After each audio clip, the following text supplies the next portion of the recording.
Guagni cerca Kerr, Playdrup, Nischler prima di arrivare, Kramzar prova ad arpionare, poi Emielic solo per un attimo, però il Sassuolo ancora Como con Guagni, pensa al cross che arriva, vuole Kerr, Playdrup la regala a Carlo Ernest che buca Duran, 1-0 Como. Al minuto 21 il Como passa grazie all'aiutino e alla firma di Carlo Ernest.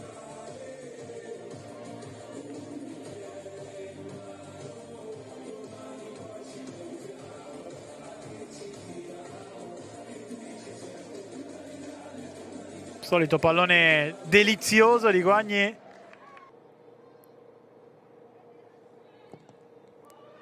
Cross, secondo palo, Brustia sopra la traversa per 2 volte, poi Sabatino, arriva Cleland, riesce ad andare via Harrison Cleland, è da sola contro praticamente tutte, prova la conclusione!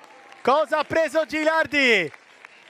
Si è inventata una grandissima conclusione da vedere e rivedere, però cosa ha parato Gilardi? Super intervento. Picchi. Palla per Kerr che è passata, Kerr in area di rigore, Kerr angolo di tiro limitato, torna sul destro, cerca Kramzar con il colpo da biliardo. Kramzar al minuto 43, 2-0 Como.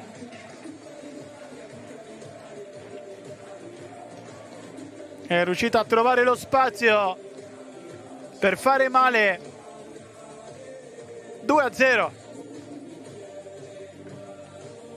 Sembrava aver perso l'attimo Kerr. Qui parte bene su Orsi, poi Playdrup non le concede un tiro. Lavora allora all'indietro.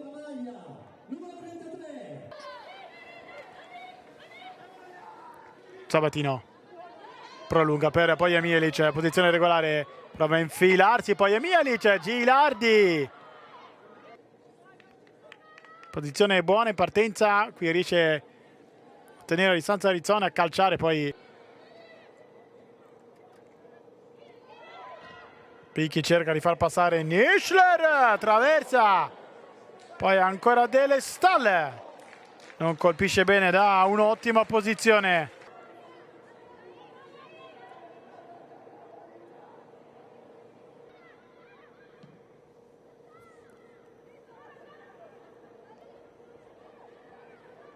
Vuole Dele Stahl, cercata Nischler, Dele Stahl, salva tutto Duran. Engman entrerà probabilmente dopo questo corner, battuto con il colpo di testa, e 3-0 Como.